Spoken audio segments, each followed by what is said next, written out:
Scanning for audio.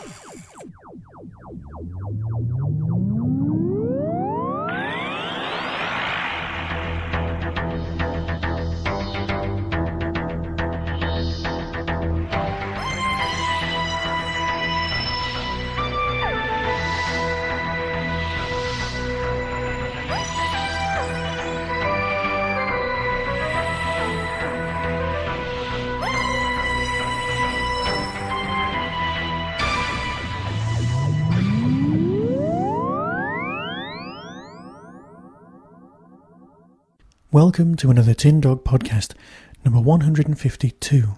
This time I'll be talking, not particularly at great length, about A Christmas Carol, the 2010 Christmas special starring Matt Smith. It is of course more or less at this point that I normally play a sample from the show itself. So here we go. Sci-Fi Christmas Carol play. What news of the foul myrmidons? Scattered to the 9 vectors, my lord. And the sheep squeezers of Splaticon 5? Have they been suck-creamed as a Quan Beast Nubbo? Well, they're dead, if that's what you mean. But, Commander, did you vanquish the Nibble Pibblies? No, my lord Pigmot, I did not vanquish the Nibble Pibblies because you just made them up. Excellent, Commander. You have most pleasantly wibbled my frosset pouch.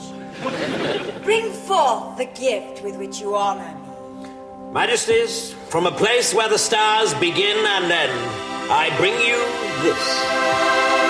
Oh, lovely. An ashtray. Come, Majesty, he wastes our time. No, that would be Blackadder's Christmas Carol. Yeah, let's crash on and play this file instead. What's so special about Christmas? I despise Christmas. It's Christmas Eve. We're asking for one moment of kindness. Then ask Father Christmas. Time can be rewritten. People can't.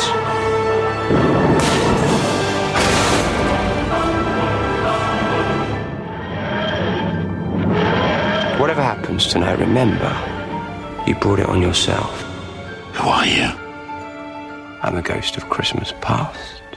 Doctor Who, tonight at 6 on BBC One and BBC One HD. As the slightly harder core Doctor Who fans, we've come to learn that, well, Christmas is a time for everyone else. It's a time for the Doctor Who fans who don't take Doctor Who as seriously as we think we do. Not particularly as seriously as we actually do, because everyone knows we don't take it seriously whatsoever. Do you see what I mean? Probably not. It doesn't actually matter. Suffice to say that this is the most Christmassy of Doctor Who stories in recent years. Eccleston didn't have a Christmas story.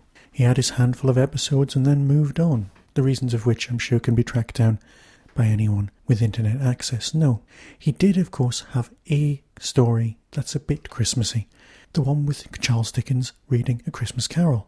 The Unquiet Dead. In The Unquiet Dead, it is revealed that the Doctor is a fan of Charles Dickens and his work, which means that the Doctor is of course familiar with the story of A Christmas Carol, which means you can't slide the Doctor in to the original, you must provide us with a whole new version set in the Doctor Who universe.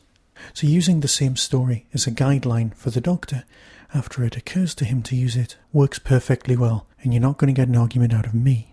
So knowing that Christmas stories notoriously fail on many levels and succeed again on many others, I decided not to watch it as it was broadcast, but to watch it on Sky Plus, thus allowing me to concentrate on the storyline at hand.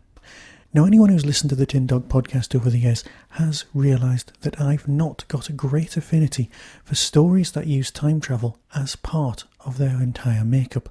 The exception, of course, is a DVD that's due out next year, and that's Day of the Daleks. Most of the time when time travel is used within a story, I'm just not fond of it. For example, in this story, when the Doctor was after the combination for the safe, and he travelled to the future to get the number and then travelled back again, thus creating a bit of a paradox, possibly, I just wasn't kind of that impressed. It was nice that he lost the sonic screwdriver, and let's hope he loses that for a bit longer. Also, I'm quite like the fact that the psychic notebook thing broke. Now, whether it's permanently broke or whether it simply broke for this story, I'm sure we'll find out in the coming year. One of the nice pluses for this story, as far as I was concerned, that it was, well, pond light. Not a lot of Amy in this story, which sadly means you don't get a lot of Rory. You can't have everything, you can't win them all. It is, after all, the Doctor's story. Their costumes in this story do raise certain questions, which I'm sure we can cover elsewhere and in podcasts that don't have a clean rating on iTunes. Suffice to say that, do you really need to dress up if the magic's gone during the honeymoon? I'll leave it there. And move on to something I also have issues with, the sharks.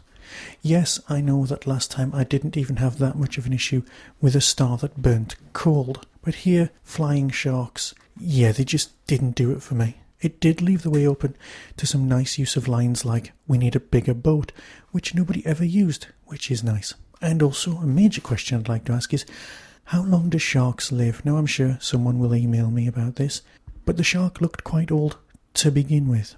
In fact, all the way through the shark sequences, I couldn't stop but think of this particular section from Nemo.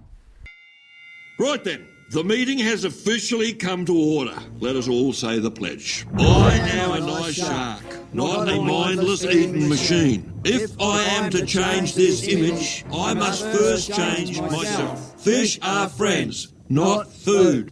Which really didn't help. Yes, Michael Gambon's performance was exquisite. He made a fantastic Scrooge. In fact, everyone's performance was good. The whole Catherine Jenkins stunt casting thing, well, we can ignore. We're used to people turning up who'd really, shouldn't. I wasn't fond of Kylie, but then again, I've not been fond of Kylie since she was in Neighbours. It's hardly going to be a surprise if you don't like her. No, I'm sounding very negative about this, and I suppose I'm allowed. I mean, the ending. Yes, the guy changes, but he changes so much that he can't activate the equipment, which means he's found redemption, but the crew and the passengers are all going to die anyway on board ship. Now, rather than have Singing Woman, and I'm so coming back to her in a few moments, sing The Sky better, or whatever she actually did, I actually thought the ship was going to be brought down on the back of hundreds of tiny fish. But no, I was proven wrong. It involved the singing. Right, we can't ignore it any longer, we have to talk about it. Frozen Woman, Catherine Jenkins, Blonde Bint, whatever you want to call her. Perfectly reasonable performance, not a problem. She was hired because she was a singer, and she sang. There you go. Hardly stunt casting, I'd never actually heard of her. No, it was more, well, that it didn't really make sense. Was she locked away in the frozen cellar with the collateral people? And again, that makes so little sense, it's ridiculous. Because she sang to the fish? Or was it because she was collateral for the family? Or was it that she was dying and in fact they were saving her? Or did all of these things change because the timeline was changing? I just kind of couldn't get it. Yes, it's nice that the timelines changed and he had both sets of memories and everything updated, but I didn't get why people were frozen in the basement. Surely it would cost more to freeze people than they would have borrowed in the first place. Or were they borrowing in order to freeze people? I just don't get it. And how accurate is their science to be able to count down to the day how long you have left to live? And also, when people are dying, they look remarkably well and are able to sing. I haven't got a massive amount of experience of the dying, but I'm not quite convinced that they could sing like that. Also, when she's finally thawed out for her final day and looks on the face of Gambon, one of the things that she says, and I'm paraphrasing, is, "You got old, I hate you, go away." Obviously, I'm reading a lot into that. You see, I sound as though I'm very down on this story. I'm not. It was fluff, it was Christmas, it was fine. But of course, the one thing that we love most about these Christmas stories is the bit after the words, the bit after the closing credits, where it tells us, in the wonderful world of flashing images, things that we can expect from the new series. Grey aliens, trips to America, large hats. Yes, the Doctor in different hats. What a marvellous opportunity to release new action figures, hooray. But yes, the 2011 series will look fabulous. I'm really looking forward to it. I'm looking forward to the fact that River Song's back. I'm looking forward to lots and lots of other things. And so with that, I'll say that I enjoyed the Christmas special. It was nice, and it was fluffy, and it was everything we came to expect.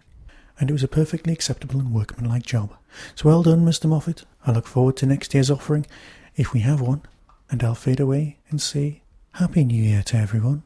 Hello, Tin Dog from Tim's Take On, one solo podcaster to another. Well, I just have to say congratulations on hitting 150 shows. and I really admire what you do. It's brilliant. Clearly a lot of work goes into your show.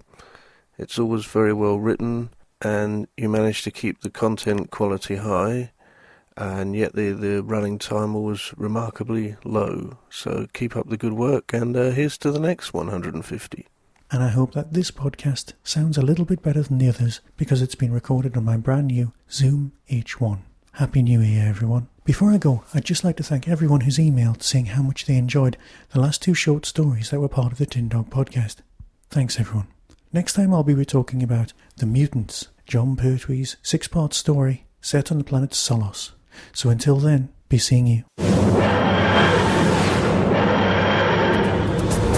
Solos will find itself with a new atmosphere. Even if it means wiping out every Solonian in the process. This planet is one of the richest fuel sources in the galaxy. Genocide is a side effect. Already the pollution is causing mutations. No! The mutants are evil! Must be destroyed! I must find the answer. You should be grateful to him. He's quite mad. Oh no, Doctor. Madmen lose. I've won. Shoot me, cops!